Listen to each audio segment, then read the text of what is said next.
valve here, I yelled. I then grabbed Hannah and lifted her up to the roof with me to help get my brothers to go. Only then, the red line train began to move. Shit, shit, shit! I was yelling as we were departing Howard Station. George was screaming. Calm down, George, I said, feeling like my effort was hopeless. I was putting my hood down. Sam just killed somebody, yelled George. He shot him in the leg. He lived, I said. He still broke the law, said George. It was self-defense, said Hannah. Hannah then winked at George. We were now approaching Jervis, and we were a good distance outside Howard, and then there were cops following this train right and left. How are you doing on weapons, I asked Sam. Sam then gave a thumbs up. Sam then began standing on the roof of the train we were sitting on, and began carrying his gun like the Terminator. You got this, I said. The train was functioning normally as they were heading south with it spinning a few seconds of each stop. We were being followed by the cops. Why are they not shooting at us? George asked. Because the train's has passengers inside it and they won't hurt it, I said with a smile. I then began laying down on the roof. Do you think it's going to stop, period? George asked. No, I answered. Why? George asked. Because Chicago cops are not dumbasses. They know when things are too easy. I was now able to see the helicopters as we were approaching downtown. They are still here, I said. What are? Hannah asked. The helicopters, I said. The train then came to a complete stop out at the Loyola Red Line station, where we all got up and saw the helicopters in downtown. When we heard a gunshot, we knew we needed to get back down and that we were making the wrong decision. Get down! I screamed. We then all began laying down on the train roof. Was anyone hit? I asked as we were laying down on the train rooftop as it began moving again.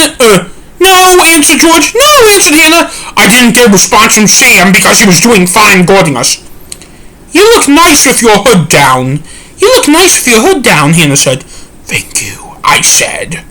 There was a pause as I watched George watch the cops from down below to make sure he was planning a strategy to help us out with them. Any plans, Intelligence? I asked George. No, answered George. Okay, I said. I then rolled back to Hannah. Is there something you need to tell me when we save Mom? I asked. Yes, Hannah answered. Okay, I will make sure that is the first thing we do when we save her, I said. We then pulled into Belmont, which means we were now going to be running with the Brown Line trains into the downtown Chicago in the loop. Sam, keep an eye on cops hiding in Brown Line train cars, I yelled to him to get over the noise to keep us moving. Sam then gave me a thumbs up. I lay back down and held on tightly. George, do you see cops in cars? I asked. If they were red, I would know about it, answered George. Brown, I asked. Nope, I haven't seen anything, said George. Good to know, I said. I was literally hugging the roof because I felt the train was going faster now. Are you keeping up your balance? I asked George. George gave me a thumbs up. Good, I said. I then took a few deep breaths because I was beginning to lose my breath with how fast we were talking. Are you doing okay? Hannah asked. Yes, I answered. I've ridden the Red Line 1,000,000 times, but not like this. And you never will again, I said. We then pulled into Belmont, which is the last station before the Red Line becomes a subway into downtown. Sam, the Red Line is about to become a subway. You need to get down, I said. Sam then sat down as we were pulling out Belmont. Do not sit up until we come to a complete stop at Jackson, I said. Everyone I could see was nodding because they all agreed with me to be safe. We then entered the subway and we came to a stop at North Clyburn.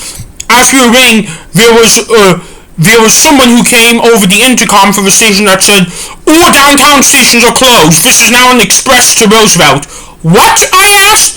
We then began moving again, and this time faster than usual. Hang on, guys, this is going to be fast, I yelled. George began screaming. Hang on tightly, George, I said.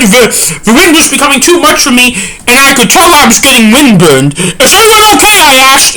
Yes, answered Hannah. No, answered George.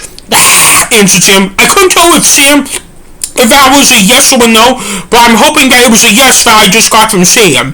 I was looking off the roof to see if there were cops on the platforms, and there weren't, but we just kept passing stop after stop. And yes, we passed Jackson. We missed Jackson, said George. I know, I said. We then passed Harrison, and then the train began to slow down. This is it. I think this is the train's coming to a complete stop. 30 seconds later, we were standing still. Let's get off, I said. We were still in the subway, but we were able to see the end of it once we got to the platform. Where were we? George asked. Roosevelt Station, I answered. We were all windburned from that ride, and we needed to walk a little bit on the platform to get our sanity back.